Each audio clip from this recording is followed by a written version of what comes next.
the Stevenson Family Engagement YouTube channel probably tomorrow, with translated subtitles as well. So without further ado, let's begin. I would like to welcome my very, very good friend and honored colleague. I'm so happy to be his colleague, Mr. Hector Vasquez. Mr. Good Vasquez, evening, everyone. can you tell us a little bit about yourself? Hi, my name's Hector Vasquez. I'm one of the school counselors at Stevenson. I'm a generalist counselor, meaning that I work with 9 through Yeah. 12. I follow students until they graduate, as opposed to our post-secondary counselors that don't have a specific caseload. They divide the caseload. And it's my 18th year at Stevenson, and I'm very happy to be here. I appreciate that Mara invited me. So thank you. Thanks for joining us tonight. So we're going to talk about juniors. Doesn't it feel like just very free, very not too long ago, we were all maybe talking about coming to Stevenson and you were walking into the PAC. But now junior year is here, and junior year is all about freedom, right? So when they're sophomores, some of you have had that wonderful opportunity to have your students get their Calendar, Google Calendar license, loan. and that's a whole new thing. And sophomore or junior year is more about freedom. It's about choices and allowing your student to make choices. They have choices for school, they have choices, work choices, they have more choices actually to deal with than we did at their age. Um, and this is where you, as the adult in their life, can really help them. And as someone that they trust and someone that they rely on, they are looking at you for sort of guidance, and they want to know, like, what do you think? Not necessarily this is what you should do, but more because remember, it's all about freedom and independence and choices, and more about like, what do you think? And this is a great opportunity for you to start building those relationships with your teens where you are more of their partner, more of their mentor, and less of what we are so familiar with because we've, sort of taken them up until 16, 17 years old as kind of the parent in their life. Now we want to start helping them to practice the skills of being young and independent people, able to make their own decisions. So tonight we're going to talk about communicating with Stevenson, different ways you can communicate, and milestones for Stevenson. Mr. Vasquez is really, really good at helping us kind of tease out what are the times and the dates that we really need to be aware of as family members of our students. And we're also going to talk about those developmental milestones. Sometimes it really helps to have someone to say, hey, this is where you're going to kind of looking forward. This is where you might see your junior. You may see your junior is there already, but we're going to be talking about both of those areas of development and areas to be connected to Stevenson. And the first one that I really want to talk about is one that you already have in your, that's coming to you, and that is the Daily Digest and the Monthly Minuteman. These are delivered directly to your emails, and you should be getting them already. The Daily Digest is a daily rundown of what's happening every school day. It is published, and it is sent to the email that you have shared with Stevenson High School. And those of you who have read it know that it's a really great piece of email to kind of scan through and see what's happening with your student. What are things that you're looking forward to? What are things like big things? And if you have, it's just a great extra piece of information for you as you're having those regular conversations with your teen to be like, hey, I noticed something's coming up. So next week is co-curricular fair. I don't know how many of your students are involved in co-curricular activities at Stevenson, but if they're not and they want to like see who else is in clubs, next week's co-curricular fair is a great opportunity for them to come to school. You are welcome to come to school. I promise you, your junior or your sophomore will probably not want you to walk around with them, but you are welcome to come anyway. And you know, walk on the other side. It's a gigantic area. And see all the clubs that are going on. During the summer months, the Daily Digest is, I think it's only published once a week because there's less information to share. But at the beginning of the school year, it comes back to once a week. And then the monthly Minuteman is something that is more, it's really targeted to just families, not to your teens, although your teens can read it, but it's messages from our coordinator of DE, the diversity coordinator, our social emotional learning coordinator, our substance abuse coordinator, our superintendent, principal. There's always something on family engagement. So those are the two like sort of daily kind of new digital newspapers that are at Stevenson, and you can always find past versions of those on the Stevenson website. One thing And I want. Yes, Mara, please, you please do. mentioned scanning, and that's what I would recommend. You don't have to read it from top to bottom, but it can have valuable information. Sometimes I know that we give a lot of information, and that could be overwhelming. But like myself, I scan the Daily Digest, see what stands out, what's pertinent to me. And sometimes that's how we get the information out to parents. And sometimes I find that some parents are concerned that they didn't hear about something, but this Right, is a way that we send it out. So right. please, if you're willing and able, I would take a moment to scan through it. Yeah, it's really really great advice. Yeah, it's not something that you have to commit to memory, but a great opportunity and a great way for you to co-curricular fair is at 5 or 6 o'clock. Let's see if it's Mr. Vasquez, while we're talking, do you have the district 125 oh, you know what? I have the calendar up. Okay, great. Yeah. Co-curricular fair is, oh, it just says co-curricular fair. I'm thinking it's like at 5 or 6 o'clock. So I hope that helps you. Yeah, if you have questions while we're talking, please, please, please use the chat because I have it right in the middle of my screen so I And can. I would encourage you, if there's questions that we're not able to answer at our fingertips, like the time of the Yeah. co-curricular fair, feel free to contact your school counselor and they could work at finding out for you. Oh, I like that. Smart. The other place that you can find information is on our school website. And for those of you who are asking about where the co-curricular, when the co-curricular fair is, see the calendar here? That's what I logged into. I went to calendar, and the calendar will tell you everything that's happening in the school. This is everything that's happening this month, and you'll see that today was a PPA bake sale. You can ask your students if they bought anything from the bake sale. There's a sports booster meeting today, and then tonight's information. And so next week is the co-curricular fair, next Wednesday, a week from today. But when I click on it to see it, extra information, I just get co-curricular fair. Now, the thing that it's also under incoming freshman class of 2028, but I'm not sure if there's a time on it. So I'm going to assume that it is probably at 6 o'clock because the kids start setting up immediately after school here. So Daily Digest, monthly Minuteman, and Stevenson website, your three best sort of non-interactive ways of communicating with Stevenson.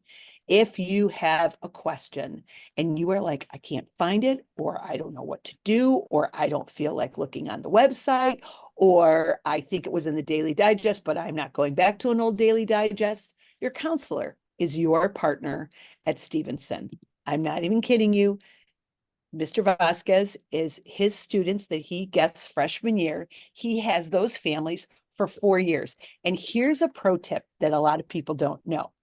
When you get your counselor, for those of you who have multiple students, it is not an accident that you have the same counselor. Or if you have your first student at Stevenson and you'll have subsequent ones, as long as that counselor hasn't retired or, moved on or whatever. They actually don't very often, but we do have some retirements coming up. But as you keep your counselor for 4 years. And that's why they are such good partners of yours, because you form a 4-year relationship with them. And they are your person to email.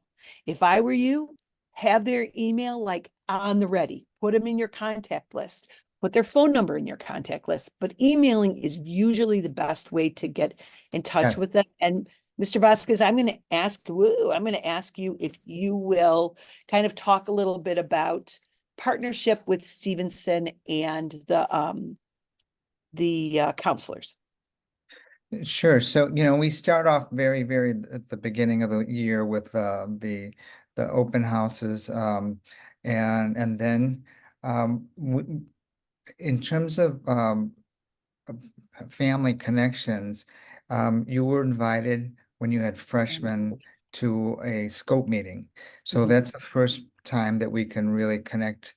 It's an invitation just to get to know the family. There's no agenda that we must cover. So you get invited freshman year and then sophomore year. Of course, we can meet outside of that, but that's our formal way to connect with the families. And then junior year, depending on your student, what side of the building they're mostly on, they'll be invited to a Peace Scope meeting. And that Peace Scope meeting is and that stands for post-secondary, and that's for junior families only. So in December or in the winter of junior year, you'll get an invitation to meet with the post-secondary counselor, otherwise known as college counselor. There's an attachment that goes onto that email, and it asks about things regarding college preferences. So what might the student want to study? What co-curriculars? What part of the country, if any, that they're looking for? What are some schools they're looking at? And so the post-secondary counselors take all that information and they look at the transcript, and then they come up with a list of schools they think would be a good fit for your child. Once you submit the preference sheet, then you get a Calendly link to set up an appointment. And I always encourage families to take advantage of that right away, because we have over 1,100 juniors and only 2 counselors that fulfill that. So they do book up, and then there's waiting lists. I know every student should have that opportunity, but it's just the numbers. But I do always encourage all my families to do that. Every student also, just, if you don't remember from last year, is assigned SST, student support team. And so that includes the social worker for social emotional concerns, the school psychologist, and they're really looking with learning needs. And then the dean makes sure that if your child forgets to go to class, they'll remind them. And I want to say, with our community, junior year can be really high stress. We don't have a cap on how many AP courses students can take, and some students will take as many as 6.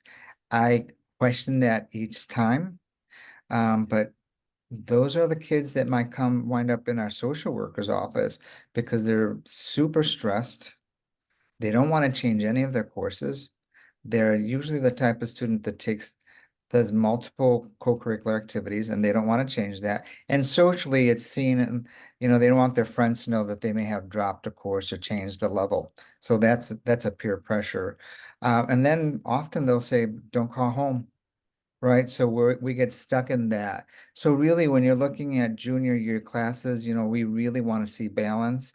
I know that the community says there's formulas for good schools and bad schools, and we'll get into that a little bit later. But that whole team is here to help out. There's also tools like Naviance. It's a subscription that we have. Every student has their own account.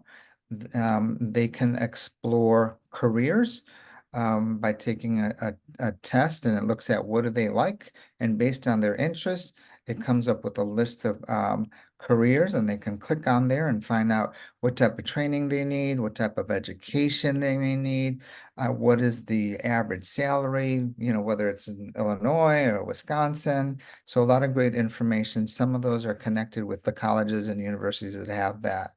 And then another good piece to look at is the college option on there. And that's information about our students. And it gives information, for example, what was the average GPA and SAT score of a student that was accepted to University of Wisconsin at Madison. And if your student, when they click into that, they can hit the little heart symbol. And when that school comes to visit, they'll be notified that that school is going to visit. That representative is probably the representative that's going to read your child's essay and your application. So I always think it's a great idea to take advantage of that and for your child to introduce themselves to that person. So that's a lot of information there to explore colleges. Mr. Vasquez, have the sophomores been introduced to Naviance yet?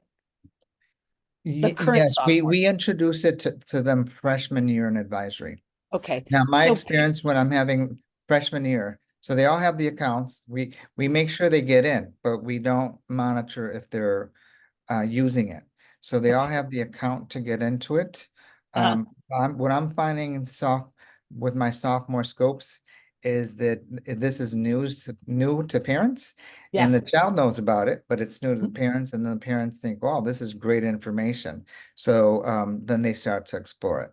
Yeah. Yeah, families, I ask that because what another great opportunity for you to sit next to your sophomore currently and say, hey, I learned about this thing called Naviance. This is a no pressure time for them. Sophomore year is a really nice time where no one's saying to them where are you going to apply to college or what's your test scores or any of that stuff. So this is a nice low pressure time to just kind of walk in and sit down with them and say, hey, I learned about this thing and I can't believe that parents don't have their own access to this. You can be upset about it with them and say, can you show me what does it look like? Let's look at the career thing. Let's look at what is available to you so that you have an opportunity for your student to show you. And your student may not spend a whole lot of time on Naviance. They're a sophomore, but it's a great tool for the both of you to reintroduce yourselves to. I've Mr. even asked. Vasquez, well, go ahead. Mhm. I've had students use it to share with parents that yes, you can make money in art, right? I say parents just want to make sure that you're going to do well in the future. So Yeah, give them the evidence. Do your yeah. homework. Find out what you need to do to be in that career. Find out Mhm. what the wages are. You might Yeah. find that that's not what you want to do, but you might find it's lucrative and share that evidence with your parents. You could use Naviance to explore those careers. Mr. Vasquez, may I go back a couple of screens Sure. and go back to the pillars of Yes, wellness? yes, yes, absolutely. Okay. So, as you may have heard, hopefully you've heard of this. One of the things that a huge initiative at our school are the 4 pillars of wellness. Your children know about it. We covered this in advisory. I believe it's covered in the PE classes and health classes. But this is what I like for them to remember. And this is really for happiness and wellness. It's not to hire test scores or anything like that. It's just to have balanced students. So on the left, you'll see mindset, and that's just really having things in balance and finding ways to de-stress, um, whatever that is for them. So we can't define what this is for them. For example, I meditate twice a day, and that helps me when the things are stressful. Movement just means exercise, right? So that's important developmentally for students to grow well. So I would never say go run a 5K, right? I would just say find what works for you. Could be walking, it could be yoga, whatever works for you, include that into your week or your day if you can. Nutrition, basically what we're saying is don't live off junk food. You know, some students are so overly scheduled, they just squeeze in protein bars or protein shakes. And that's easy to obtain at Stevenson, but that is not equivalent to a good home cooked meal, right? So again, we don't say, well, look at the four food groups. We just say whatever your family considers nutritious, children should be taking advantage of that. And the last one, restoration, is really sleep. So sometimes, unfortunately, students they boast about how little sleep they get. And Mhm. that's the number one thing that goes towards happiness and wellness is that sleep. Um, we all have to deal with the students wanting to be on their phones at night. That's a challenge, but that messes with the melatonin. And so it takes, they may fall asleep right away, but will they fall asleep and go deep into sleep and get what they need from the restoration, the whole body, mind, will they get that? So I know it's a challenge with my own daughters, but I work at it to make sure that they're getting the right amount of sleep. Yeah. Thank you. Mhm. Thanks. I appreciate that went through that.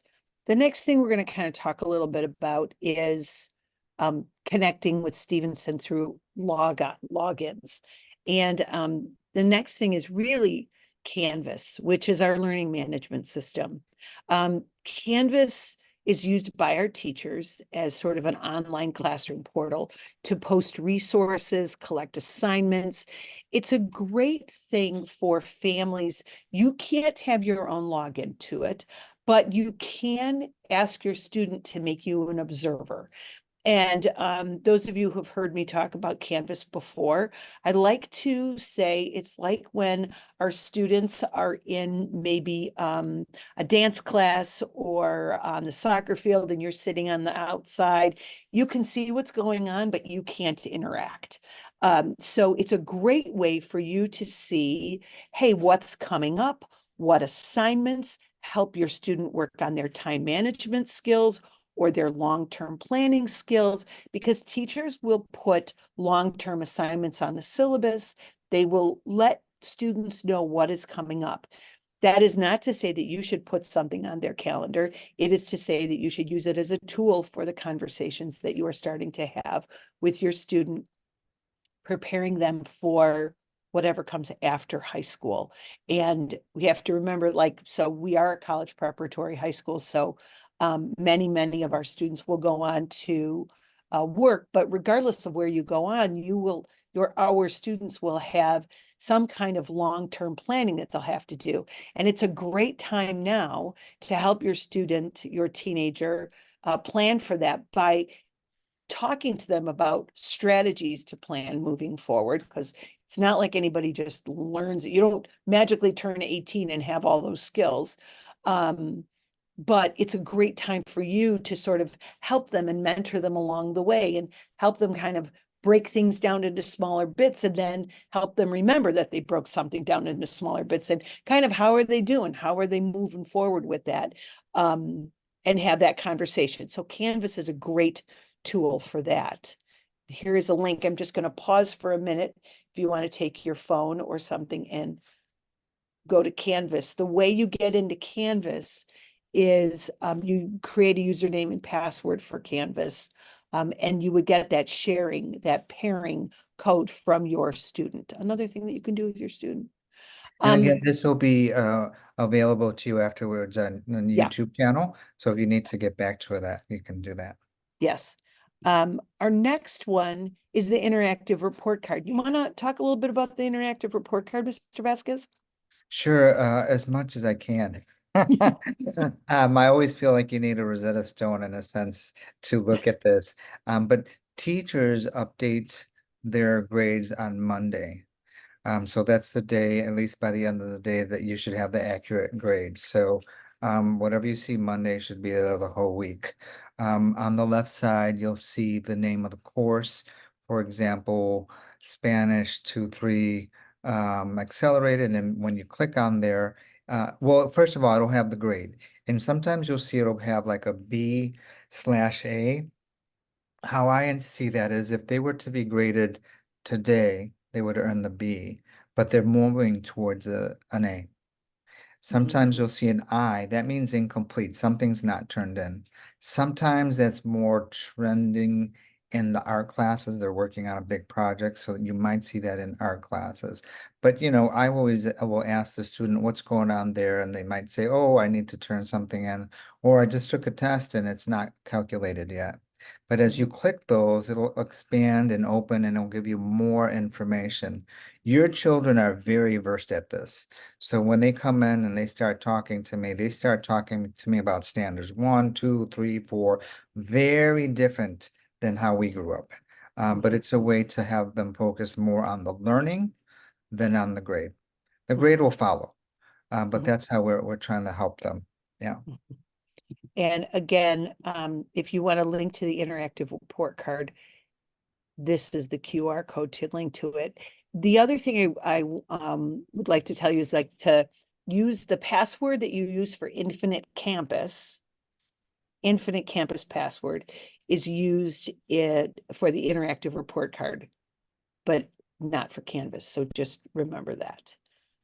But again, if you have any questions about the interactive report card, you can go to academics. Under academics is a tab called the interactive report card. And in there is a great video on understanding your grades, a discussion about how the grades are calculated, and a nice overview for families about grading. Because I'm sure that your sophomore, as much as they're familiar with the grading, probably doesn't want to have to sit down and explain it to you. But you can watch it and then ask your And student. and if I may, Yes. not all teachers grade the same, so it Nope. could be different. Yeah. So as a counselor, I never want you to be in the dark about the grade. Yeah. So if you're not sure and your child is not giving you enough information, I would do one of two things. I would contact the teacher directly, or I would have your child contact the teacher via email and copy you on it. This way they're taking ownership over finding out what the grade is, or if there needs to be improvement, asking how I can improve versus how do I get an A, right? So Yeah. because we want to see the growth. Yeah. The grades will follow if the growth is there. Let's talk about an important part of sophomore year or junior year. Yeah. And all of you should have gotten an email, just got something today. You should have gotten an email today from SHS Testing talking to you about April 23rd. And April 23rd is the date that all sophomores are going to take the digital PSAT 10. And that's really a great way to get familiar with the SAT. It's a pre-SAT. The way that I look at that, and please know colleges don't see that, is they can see where their strengths are and they can see where their challenges are. So when they get the score, they can see, okay, I'm really strong with the English, but maybe I need to work a little bit more with the math. So that would be a tool for them. It also helps alleviate some of the anxiety of testing because they get familiar freshman year, sophomore year with the format of the test.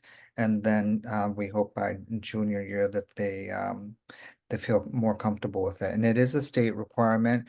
If they've taken it outside of Stevenson, that will not qualify them for the requirement. And really, SAT is designed to be taken April of junior year. That's when they expect that the material that's on there has been taught to the students.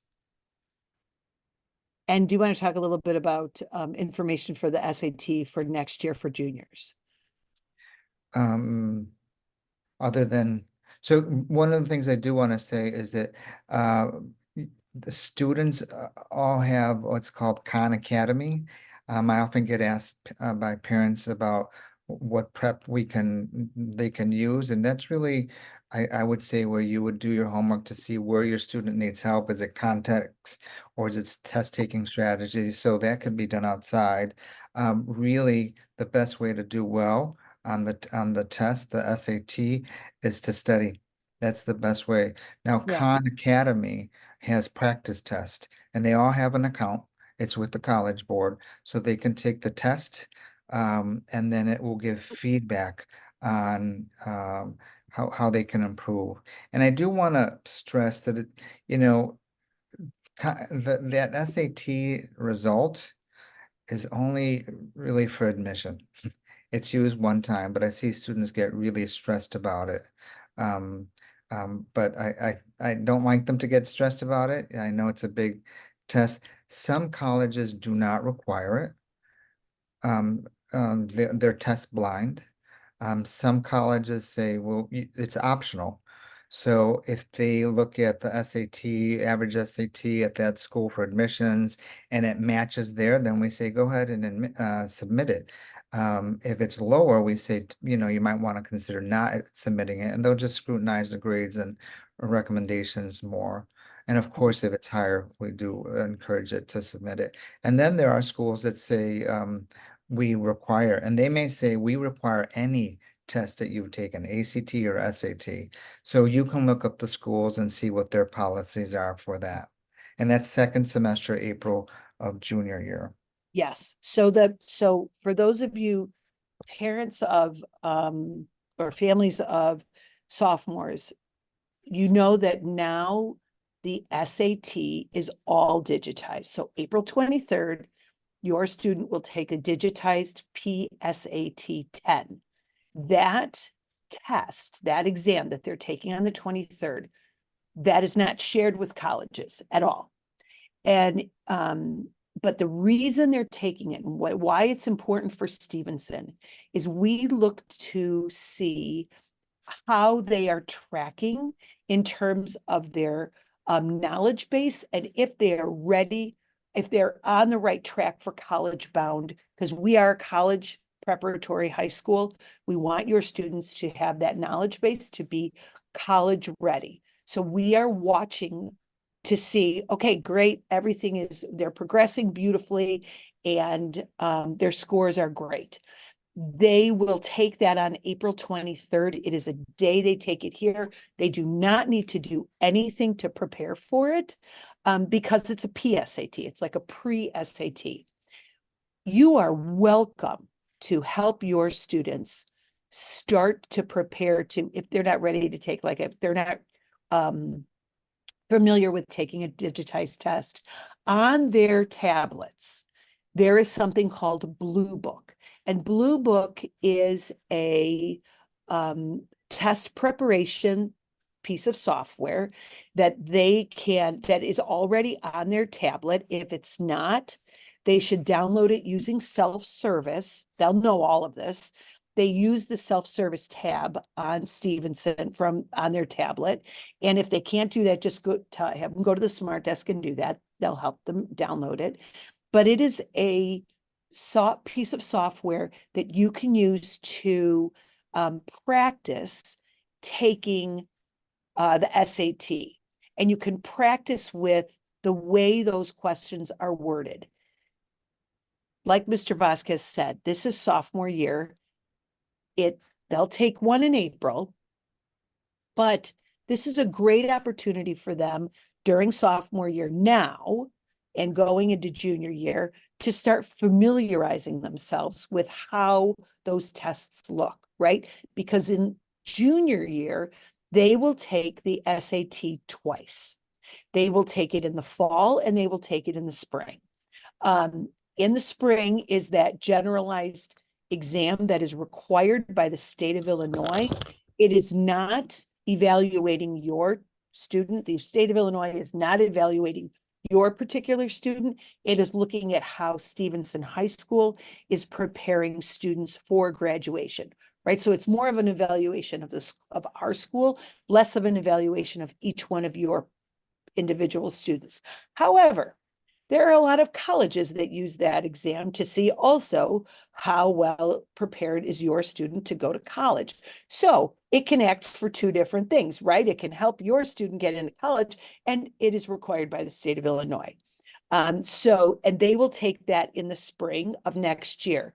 Now, in the fall, if they are not, when they take the SAT in the fall, if their score is low, and I will do a presentation in the fall of junior year, again, just for junior parents, just on the digital SAT as well. But if that score is low, you are going to get a letter that says, hey, your student could benefit from some extra help. And we provide that help for them. We provide a tutoring course for them, excuse me, free of charge. But it is only free of charge for students whose scores are low and they're not meeting that minimal threshold. Okay. You are welcome to pay for that course, or you are welcome to use any of the online tutoring server, like helping services. Khan Academy is one. The College Board has something. Blue Book has something to help students start to prepare to take the SAT. But I will tell you, Mr. Vasquez, junior year, big part of junior year is the fact that your grades really are pretty important if you choose to go to college, and testing, wouldn't you say? Or Yes, am I? yes. And I want to just add something. When you Yes, said sir. some students that will earn low, there is a benchmark. I don't know what the benchmark is that the school uses, but it's not to maximize their No, SAT, no, no, right? no, no, So no, it's not to get a 1600. So no. some parents might think, well, 1540 is low. No, that's not what we're talking about. Right, right. So yes, the SAT is going to be an integral part for the college applications, depending on the school. And then, Yeah. sometimes I'll have students say, well, I know junior year is my most important year. And I say, no, it is not the most important year. Every year is the most Every year important. is the most But important that's year. the last year colleges can see what you can do, because Right. when you're applying for semester senior year, they're looking at years 1, 2, and 3. 3 would be the most rigorous. What are you capable of doing, achieving as a junior?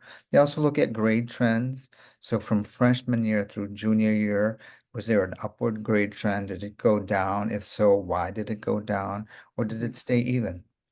So they will look at all that. They will also look at first semester senior year grades, but Mhm.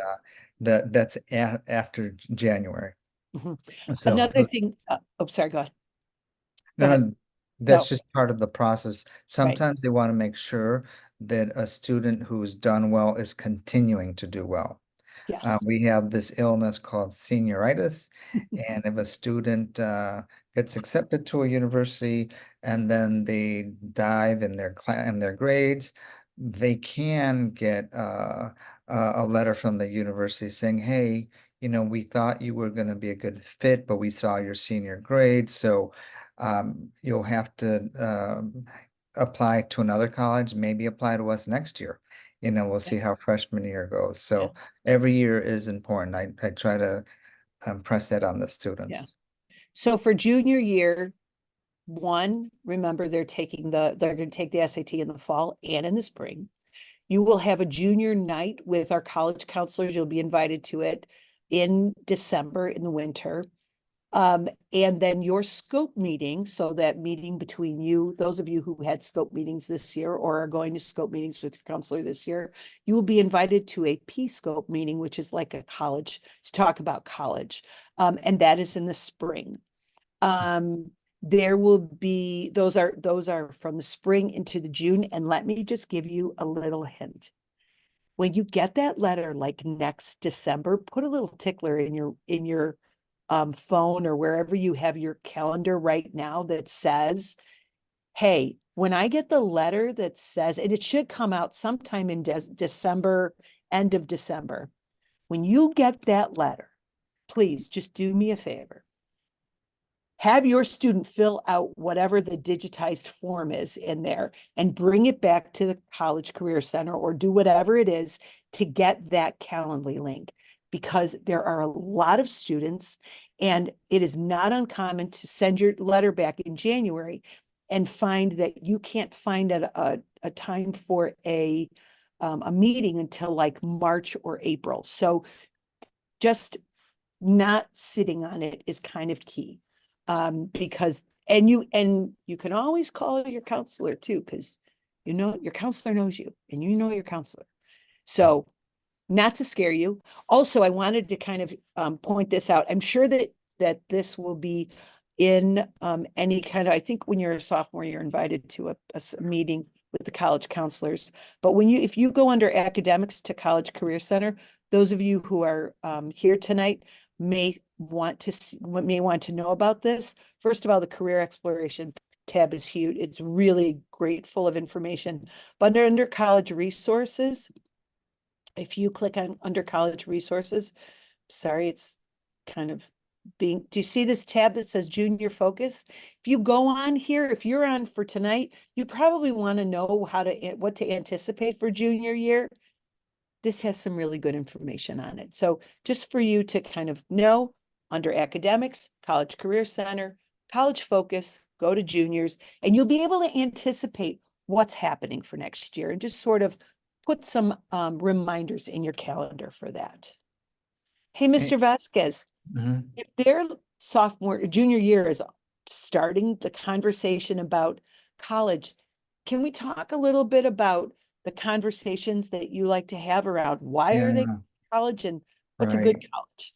And really, I mean, uh, given our community, this starts when we start meeting them as eighth graders and they're Yeah, coming into a little bit. Stevenson and some families say, we've done our 4-year plan already. Will this get them into a good college? Or will this get them into MIT? Right? Um, and so, a couple questions that I think are very fundamental, um, that need to be asked or would be wise to be asked. And this comes from experts that we've met with, the authors. Why does your child want to go to college? And it might seem obvious, but maybe not. When I ask my students that, they get stumped for a moment. They're like, well, I guess I'm supposed to go, you know? Like there's no other option in the world. And there are options, there's military, and we have a military day a week where students learn about that. There's trades where students can go directly into the trades, and maybe they're not ready for college, or there's gap year where they take a year off. But so why is it that your child want to go to college? And I think that's a great conversation to have at home. Not that you're giving them the option or not, right? Because I want my daughters to go, but I think it's something to be discussed. The question that comes up every week, every day, whether it's students or families, is this enough for a good college, right? And my question is always, how do you define a good college? What is your definition without giving the rank, the Mhm. name, or the reputation? What is it that makes a good college? And I don't think that we always look at that. There's that, what I'm going to call horrendous magazine, the U.S. News and World Report, that ranks, and I know that that's on our website and it ranks us too, but I cringe a little bit with that. But when students are using that, we don't look at that. What we're trying to find is what is the good fit for your child, right? That's what we're looking for. So we'll never say, well, there's only 10 good schools in the country. The Ivy Leagues, MIT, and Stanford, right? We never say that. But I know that there's a lot of opinions within the school with students, and I have to remind those students that those are kids giving opinions. Those are not adults. And then there's the community that will say, well, your kids has to take more AP courses, or 100% of our students that want to go to college do go to college. But when they say, well, it's got to be a good college, again, what does that define? And when we're looking at these super selective, not meaning great schools, they're not better because they're selective, they're just selective. You have to think about the statistics. So for example, I'm going to give you two schools that are known throughout the country. Um, MIT just sent me an email to give a breakdown of how the admissions is going. They had 28,000 applications for 1,100 spots. That's our student class. That's our sophomore class. 1,100 spots, 28,000 applications. One knows if they're applying to MIT, they probably do super well, right? But they can only accept, they take in 1,600, but knowing that some will choose other schools, they wind up with 1,100. So statistically, super hard to get in, right? And I've seen families disheartened because their child doesn't get into that.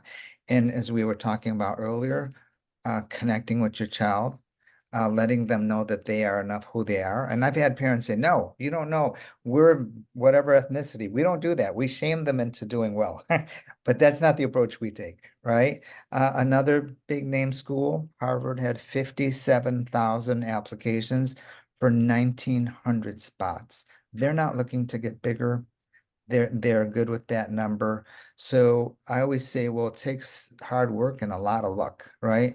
And when I'm asked, or we're asked as a school, what do you need? The only people that truly know are the admissions officers at that school. And that can change from year to year.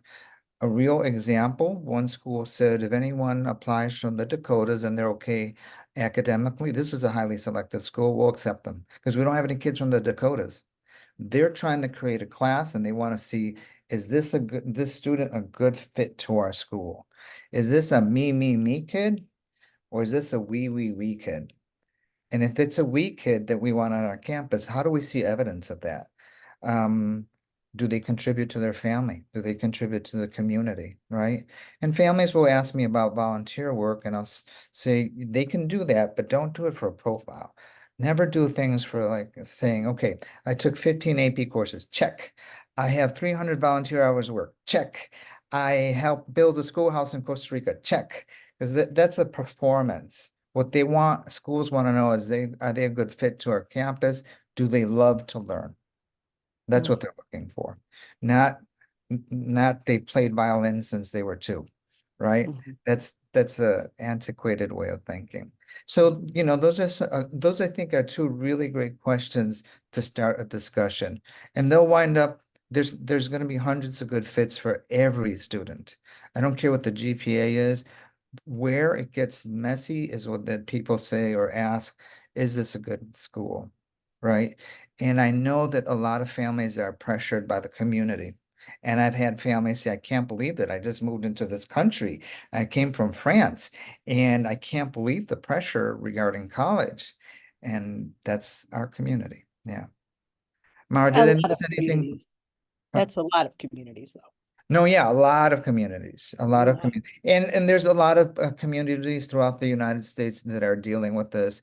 We see the kids that take way too many AP courses just because they can, and then they wind up in our offices and they're stressed out, and sometimes it's really serious where they go. And so, we want balance. How do I see balance? They should have rigorous courses, but not overwhelming, right? So they should be challenged. Perhaps 2 or 3 clubs or activities, and schools are looking to see, did they grow in responsibility? They start off as a general member, maybe secretary, maybe treasurer, maybe co-president, because that shows deep involvement, not they're in 90 boards, right? Um, and it also shows, they're committed to their, the school and they like to participate. There's also, I say having time for family. I know my junior would say, no, that's not important, Bobby. But having time for family, having time for friends. They're juniors in high school. That's important to them. And then lastly, if they want to do nothing on a Friday night, can they afford to do nothing? Or are they overly committed? And we have a lot of students that are overly committed. So I say, as a parent, you know your child best, and I would monitor all those things.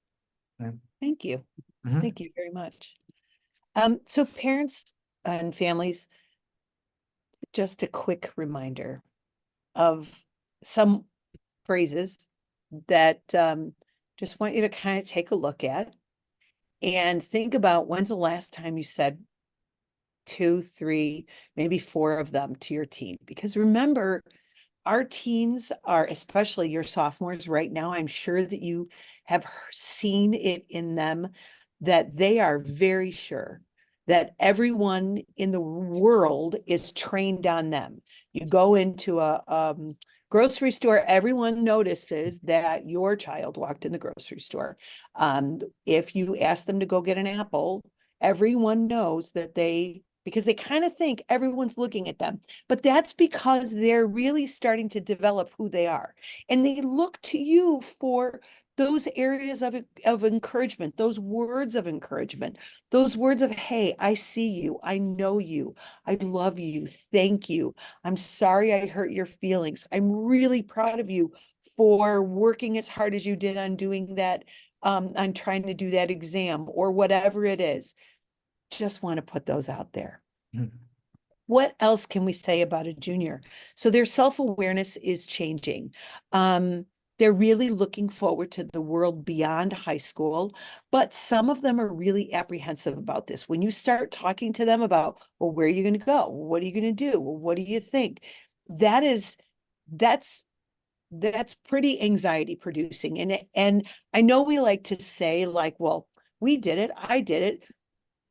Every successive generation, the world changes a little bit, and the world has changed for this generation. So it could be, that this produces a lot of anxiety for them, and you may think, hey, they know how to be um, they know how to be a responsible adult now, and they have a car and they have a job and they're holding all this down. But it's always a really good idea to check in with them, make sure they're making those healthy choices. Maybe make sure that they're not, because they're really worried about how they look to their peers, make sure that you don't see any really big drastic changes in them, in their sort of the way they look. They may sound like adults, but we have to remember that they are still developing into being adults. And so while they may sound really, really mature, they will use slang a lot as well. And you will hear a lot of slang out of your 17-year-old, because they're still trying to understand some things, like a double negative, not so much for a teen. Some slang they can't understand. Sarcasm might be a little bit difficult for them. They are learning to cope with new problems and situations, and probably better than in the past, but they probably could still use your guidance in kind of sitting down and saying, I know you're having a difficult time with that. What is your strategy for dealing with it? What do you think you might want to do? And let them kind of guide the conversation, but certainly sit back with them and ask them what they're thinking. They have pretty good self-management, organizational skills, and so they may be able to now manage some co-curricular activities or extracurricular activities, maybe a part-time job, maybe a couple of maybe some of their schoolwork, depending on how much they have.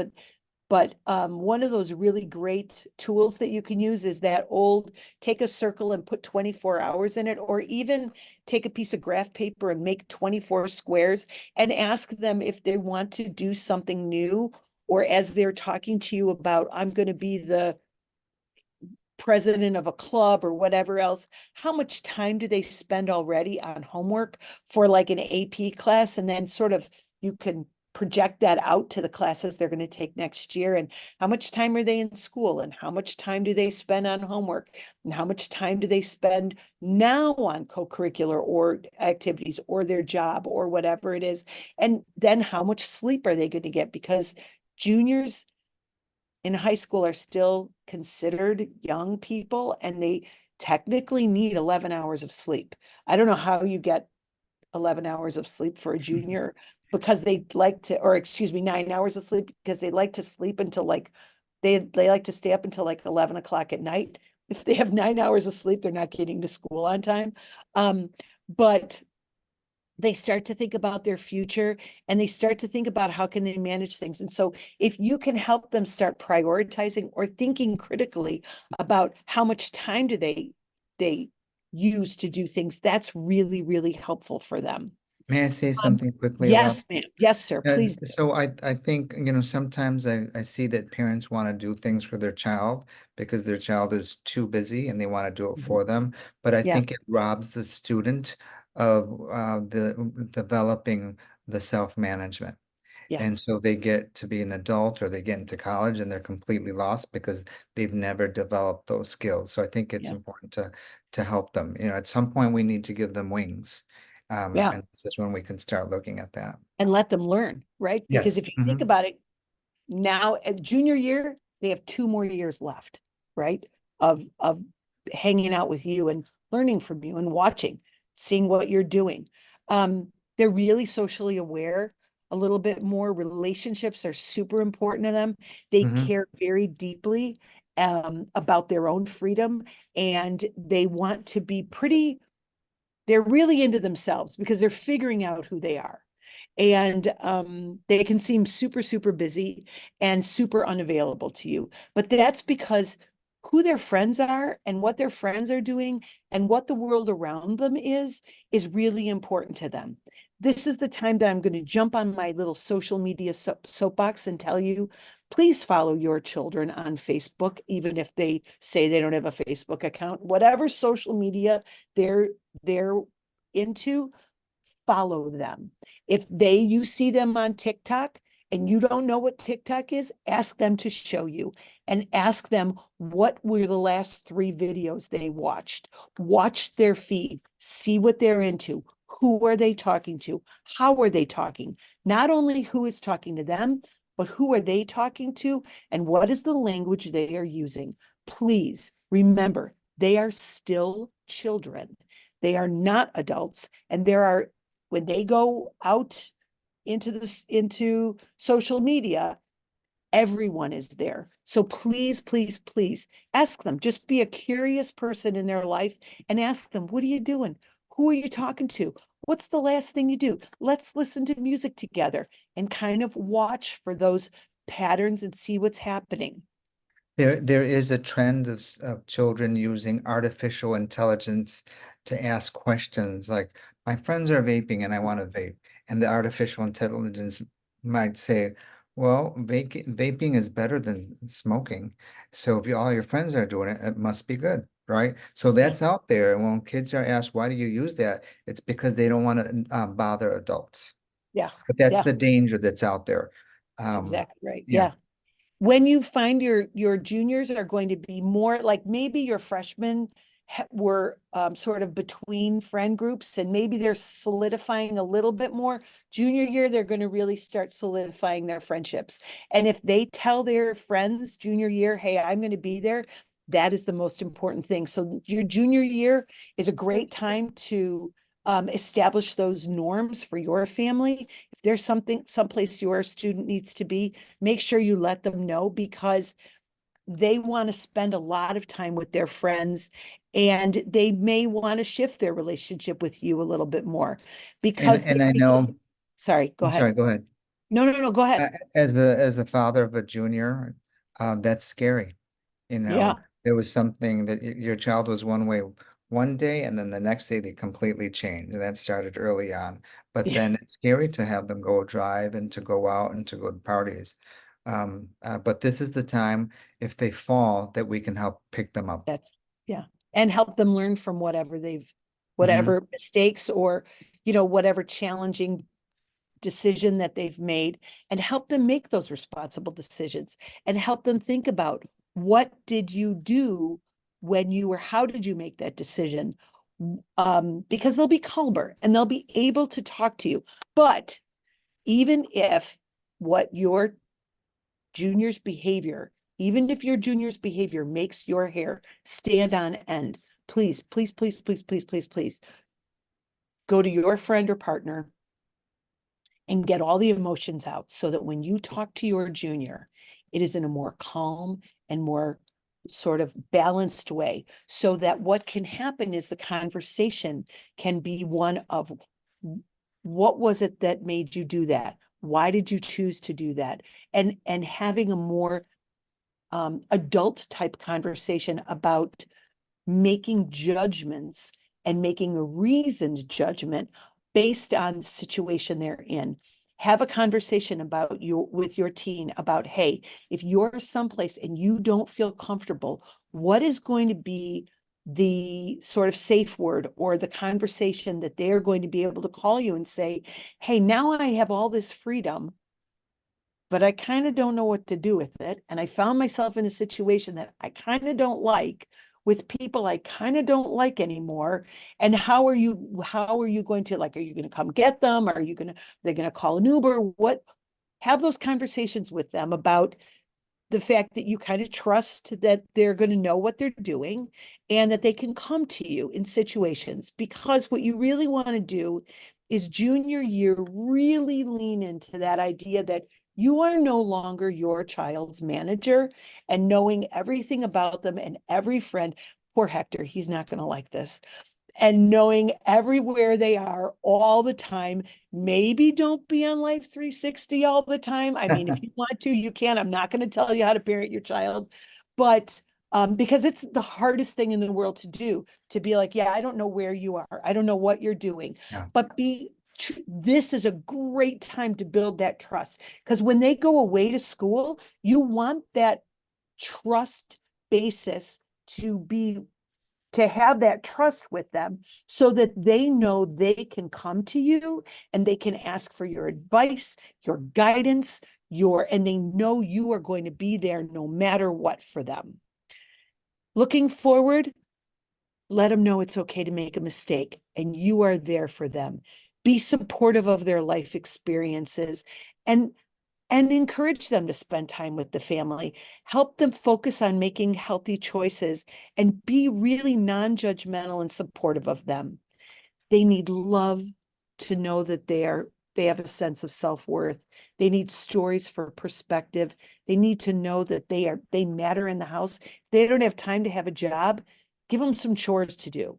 Have them take out the garbage, have them make their bed, whatever. I know our kids are super, super busy, but they need to have that sense of, I need to do this, but find time to have fun with them and introduce them to people and really talk to them, because you are their constant in the world.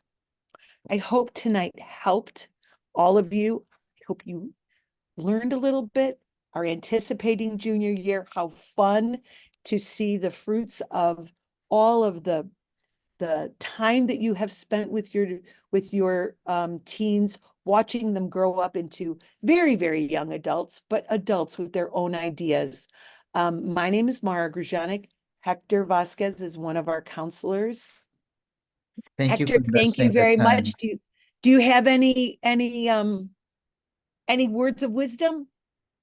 You know, my little words of wisdom is, um, share with your children when it's appropriate, how maybe you had challenges when you were growing up. Sometimes I hear from young people that no one ever shares that, and they Yeah. think they're the only one that's having a tough time, and they don't want to hurt you.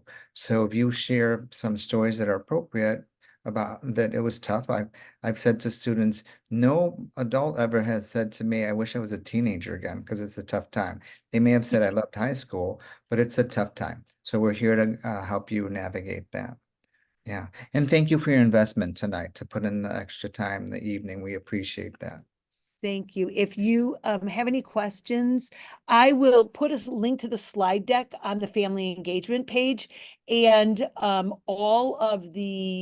this will all be on the family engagement page, as well as a PDF of the slides from tonight. And the video will be up tomorrow. It may take a day or two to get it on the family engagement page, but it'll be up tomorrow with the subtitles on the Stevenson Family Engagement YouTube page. So thank you, everyone. Thank you for being with us tonight. It was wonderful to see everyone virtually.